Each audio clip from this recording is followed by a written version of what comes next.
Mohan ji, Maharaja Agrasen hospital समर्पित team के गठन में आपकी प्रमुख भूमिका रही है और पिछले दिनों सुशील गुप्ता जी का एक इंटरव्यू वायरल हो रहा है जिसमें उन्होंने कहा है कि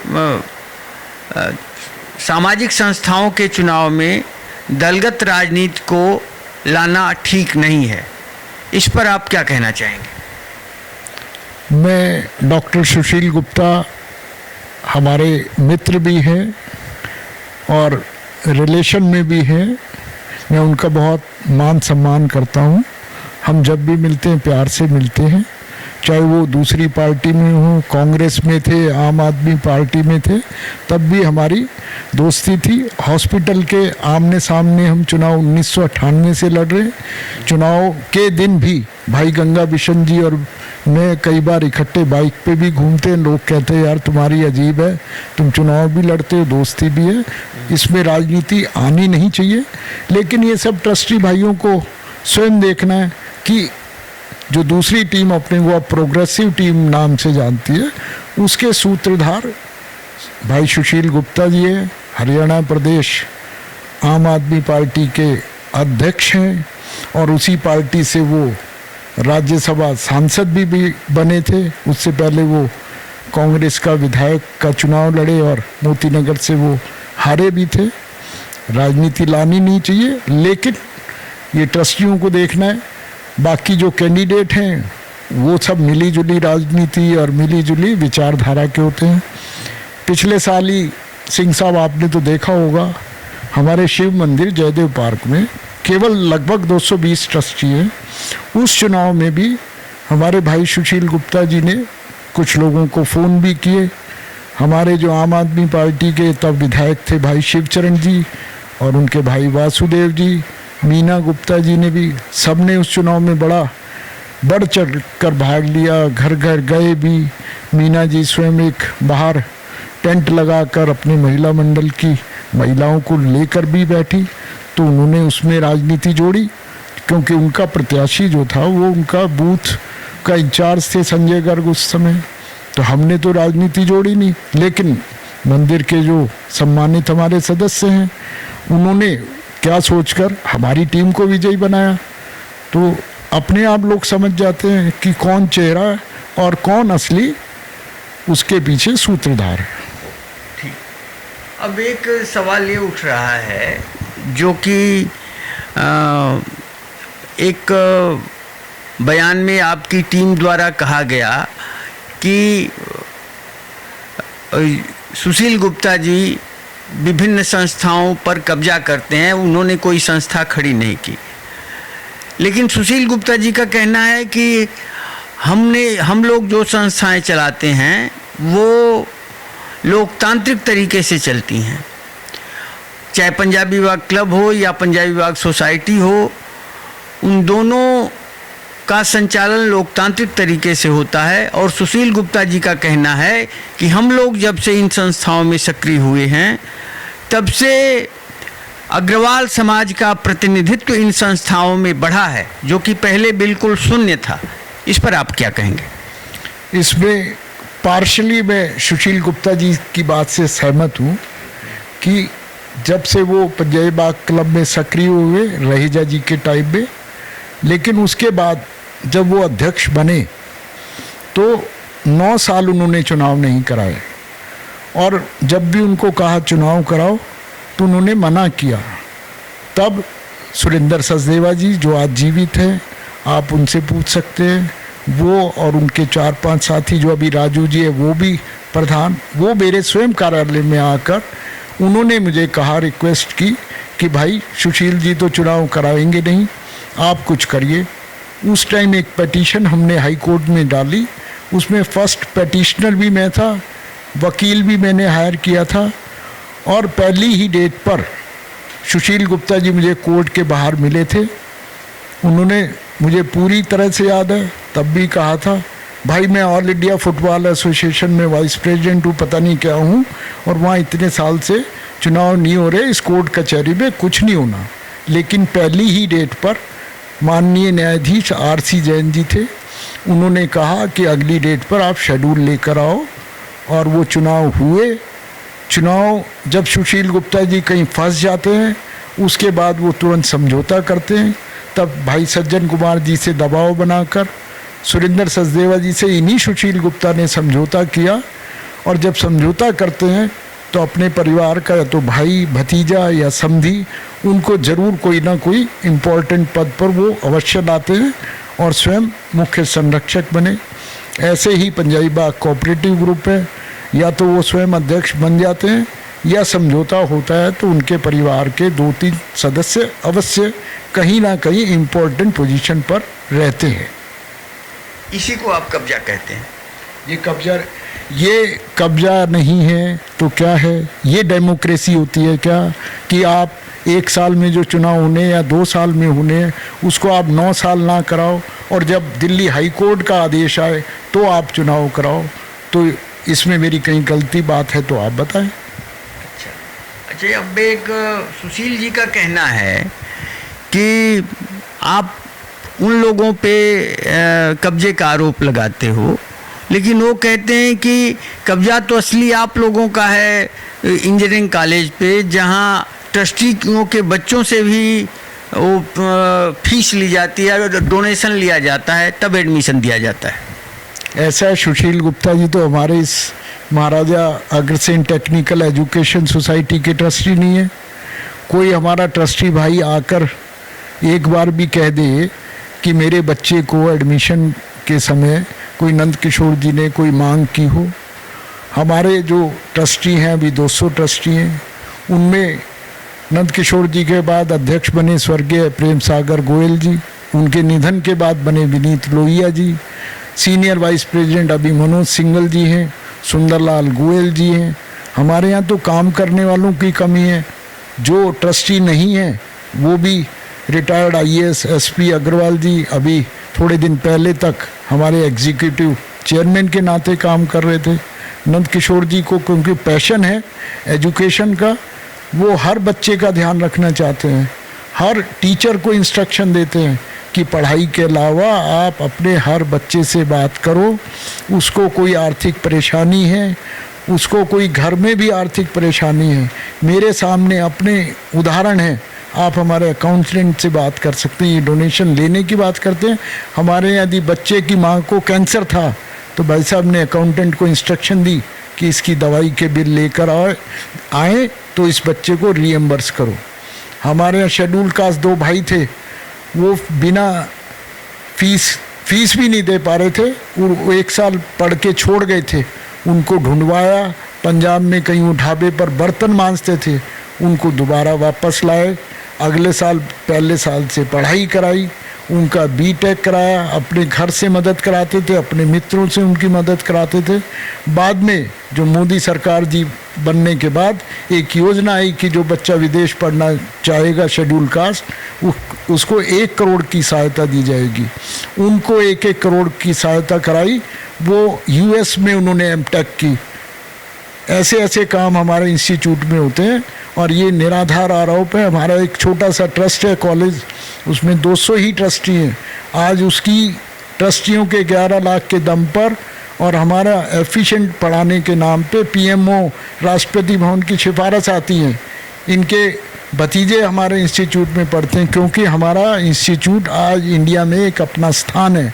हमारी यूनिवर्सिटी जो बद्दी में है उसमें इतना बड़ा कैंपस बना हुआ है। यदि आप उसकी लागत या बहादुरगढ़ की भी लागत उसी समय में बनी उसकी भी कंपेयर करेंगे तो आप पाएंगे कि कितना हमारे यहाँ ईमानदारी और पारदर्शिता से काम होता है। अभी एक नया ब्लॉक बना है, शायद आप उद्घाटन पर गए होंगे। 1 लाख फुट एरिया बना है, फुल्ली एयर कंडीशन बना है, विद लिफ्ट बना है, विद फर्नीचर बना है। उसकी यदि आप कॉस्ट कंपेयर करा लें और जो सुशील गुप्ता जी के कार्यकाल में जो भवन बने हैं उनका कहीं भी ऑडिट करा लें तो आपको कंपेयर पता चलेगा कि हम कितना सूझबूझ से काम लेते हैं। हमारे यहाँ कितने ही रिटायर्ड चीफ इंजीनियर निःशुल्क सेवा देते हैं। अब आ जाते हैं इस चुनाव के मुद्दे पर। आप लोगों ने मीना गुप्ता जी के नाम पर सहमति क्यों नहीं बनाई? बड़ी एक मज़ेदार बात है सिंह साहब, आप पुराने इस ट्रस्ट के संविधान को भी शायद जानते होंगे। इसके संविधान पे क्लियर लिखा हुआ है कि कोई भी ट्रस्टी जो 3 साल पुराना हो वो किसी पद पर भी चुनाव लड़ सकता है, लेकिन प्रधान पद का प्रत्याशी वही लड़ सकता है जो 1 टर्म एज ऑफिस बियरर पूरी कर चुका हो। आप इस बात से सहमत हैं या नहीं, पहले तो ये आप देखें। तो सहमति बनने का कोई मतलब नहीं था।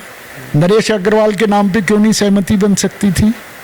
जब पिछली बार सुभाष गुप्ता जी के नाम पर ईश्वर जी और सुशील भाई में सहमति बनी और हम सब ने उसको माना, ज्वाइंट टीम बनी, उस ज्वाइंट टीम ने अच्छा काम किया, सुभाष जी का नेतृत्व था, अनिल रोशनलाल अग्रवाल जी कोषाध्यक्ष से, नरेश शरण, प्रवीण गुप्ता जी महामंत्री थे, जीडी गोयल कंट्रोल बोर्ड में थे।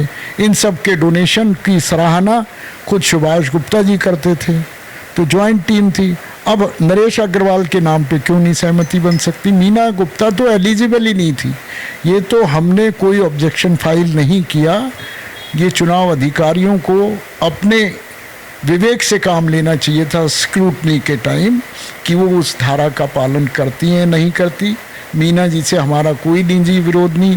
मीना जी यदि आती, सीनियर वाइस प्रेसिडेंट आती और निर्विरोध चुन के आती, ये हमारा दावा है, उसके बाद वो प्रधान भी बनती, हमें उसका कोई विरोध नहीं था। सुशील गुप्ता जी बार बार मीटिंग नरेश जी से प्राइवेटली भी की, भाई सीनियर वाइस तू बन जा, प्रधान मुझे बना दे। वो मीना गुप्ता जी को प्रधान बनाने के लिए कभी उन्होंने नहीं कहा कि सर्वसम्मति से बना दो। मीना जी के तो कंधे पर बंदूक रखकर वो अपनी लड़ाई लड़ रहे हैं। मीना जी का परिवार अच्छा परिवार है उनका, चाहे उनके वो चाचा जी हैं, जो भी हैं, सब अच्छे लोग हैं। उन्होंने जो भी दान किया है उसका हम सराहना करते हैं, लेकिन दान देने के बाद शास्त्रों में भी कहा गया और बहुत लोग इसको मानते भी हैं कि एक हाथ से दिया दान दूसरे हाथ को पता ना हो। दान के बदले उन्होंने ट्रस्टी भी बना लिए, मेडिकल कॉलेज के ऊपर नाम भी रख लिया, कहीं उद्घाटन की अपनी पट्टिका भी लग गई।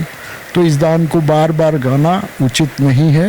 नरेश अग्रवाल हमारे 20 साल का उनका एज ए ऑफिस बेरर या कार्यकारिणी या वरिष्ठ प्रधान कोषाध्यक्ष का लंबा अनुभव है। और यदि आप 2100 ट्रस्टियों में सर्वे करके देख लेना, वो स्वयं कहेंगे नरेश जी जैसा मिलनसार व्यक्ति, हंसमुख व्यक्ति, और एक कॉल पर हॉस्पिटल में चाहे रात 12 बजे बुला लो, 2 बजे बुला लो, पहुंचने वाला कोई भी व्यक्ति नहीं है।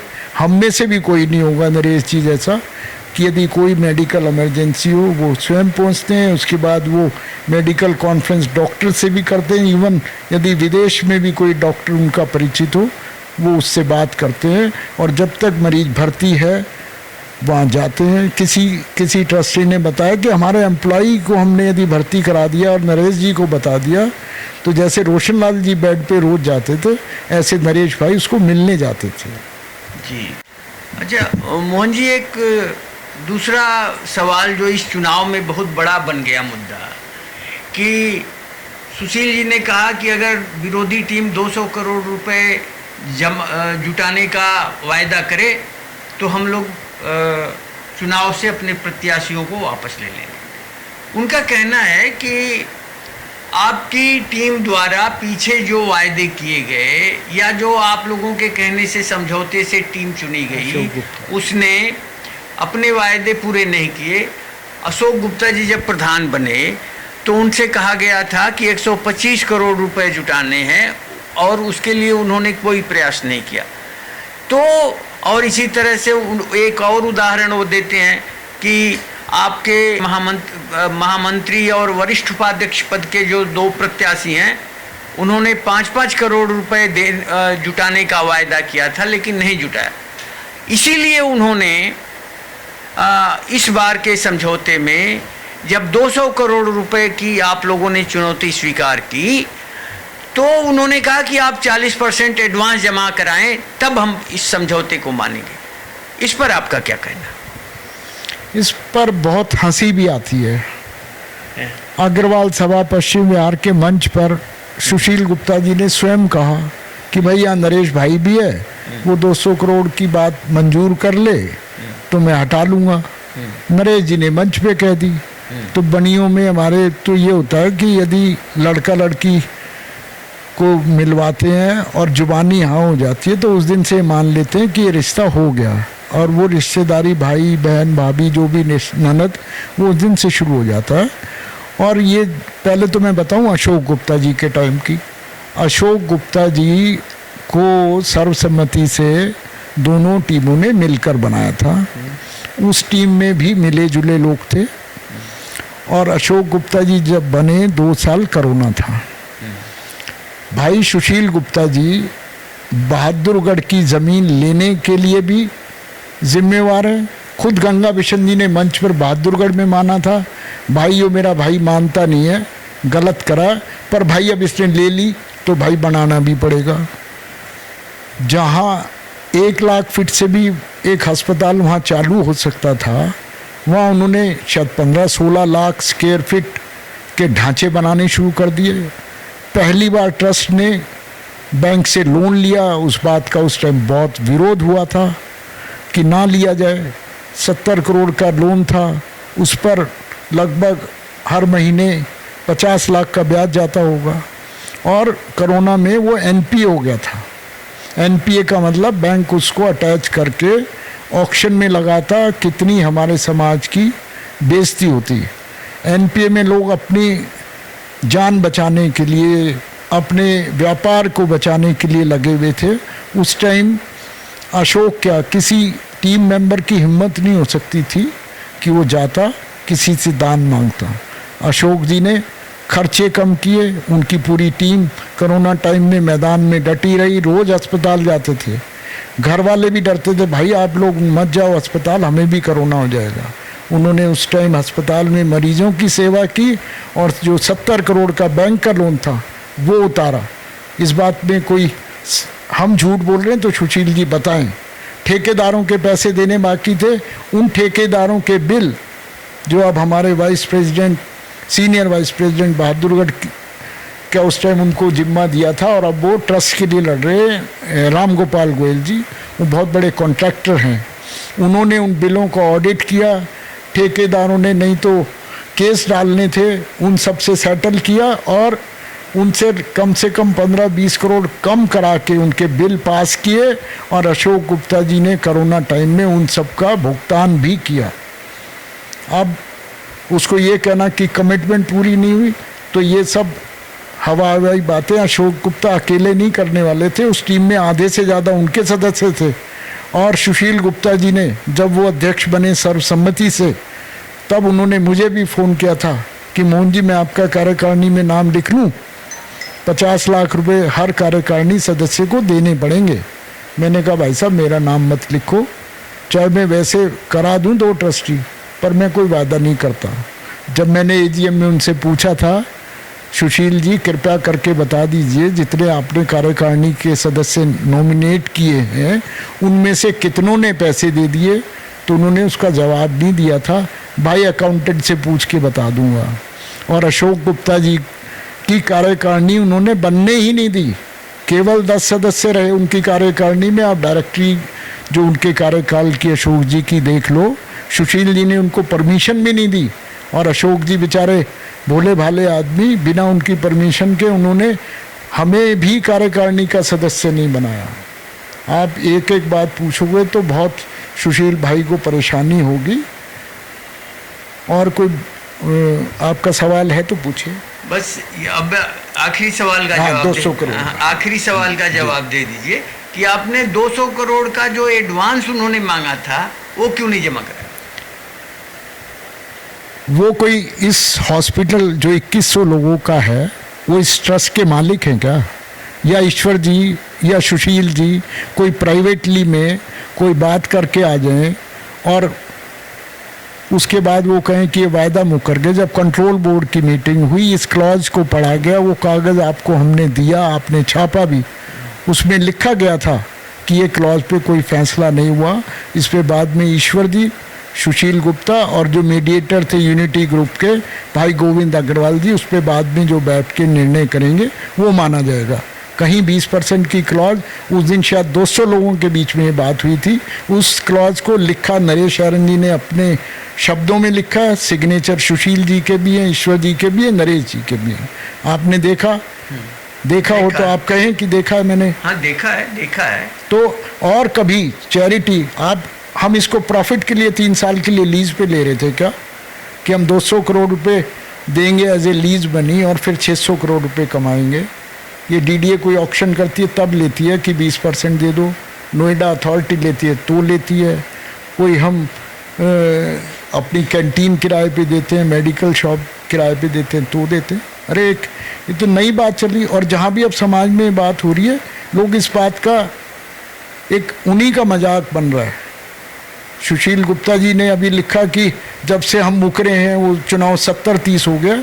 ये उनको 30 तारीख की रात को जब चुनाव के रिजल्ट आएंगे, उनको तब पता चलेगा कि किसके फेवर में जा रही है बात और किसके अगेंस्ट जा रही है। आप अपनी टीम की जीत के प्रति कितने आश्वस्त हैं? मेरी टीम हॉस्पिटल समर्पित टीम है और 44 लोग डिफरेंट फैमिलीज से आते हैं। उनकी टीम में यदि आप ध्यान से देखेंगे और आज यदि आपको पता चलेगा तो इसमें सुशील गुप्ता जी के भतीजा भी चुनाव लड़ रहा है, भतीजी भी चुनाव लड़ रही है, उनके समधी भी लड़ रहे हैं, मीना जी भी लड़ रही हैं, उनका भी भतीजा भी चुनाव लड़ रहा है। वो 1-2 परिवारों की ज़्यादातर विशेष रूप से टीम है। हमारे 44 लोग, हम में से कोई चुनाव नहीं लड़ रहा और विभिन्न क्षेत्रों से लड़ रहे हैं। हमारे बीच चार्टर्ड अकाउंटेंट हैं 3-3, हमारे बीच क्वालिफाइड डॉक्टर्स भी हैं और अनेक उसमें वकील भी हैं, सफल बिजनेसमैन भी हैं, इंडस्ट्रियलिस्ट भी हैं। तो हमारी टीम 60-40 का आज की डेट में अनुमान है। और नरेश जी के नाम पे यदि वैसे सर्वे करेंगे ट्रस्टी भाइयों में, बिना ये माने कि प्रेसिडेंट कौन बने, तो 80% लोग आपको ये कहेंगे कि नरेश जी सबसे योग्य और अनुभवी हैं, उनको ही प्रधान बनना चाहिए। तो आप लगभग तय मान रहे हैं कि आपकी जीत तय है? लगभग हम सभी तय मान रहे हैं और कुछ ट्रस्टियों ने तो बल्कि हमें कहा है कि वोटिंग वाले दिन और काउंटिंग वाले दिन सावधानी रखना। लेकिन हमने कहा हमारा हर बार ऐसे ही चुनाव होता रहा है, बड़े प्यार से होता है, ना हमारे चुनाव में गड़बड़ी होती ना काउंटिंग में, इसलिए बड़े प्यार से चुनाव अभी भी ऐसे ही प्यार से होंगे। सब हम एक ही हैं, चुनाव के बाद फिर एक रहेंगे। मीना जी हमारी थी, हमारी रहेंगी, सुभाष जी हमारे परम मित्र थे और सुशील जी भी हमारे परम मित्र हैं। और गंगा बिशन जी तो पीछे भी एजीएम में जो उन्होंने बुलवाना था महिलाओं के लिए, मुझसे ही कहा था भाई मोहन ये वाली बात बोल दे कि महिलाओं को 10% सीटें कार्यकारिणी में मिलनी चाहिए। तो ऐसा कुछ नहीं है, ये चुनाव की गर्मी है, सरगर्मी है, ख़त्म हो जाएगी। फिर सब मिलजुल कर 200 करोड़ क्या 300 करोड़ जितने भी चाहिए होंगे ये टीम ला कर देगी।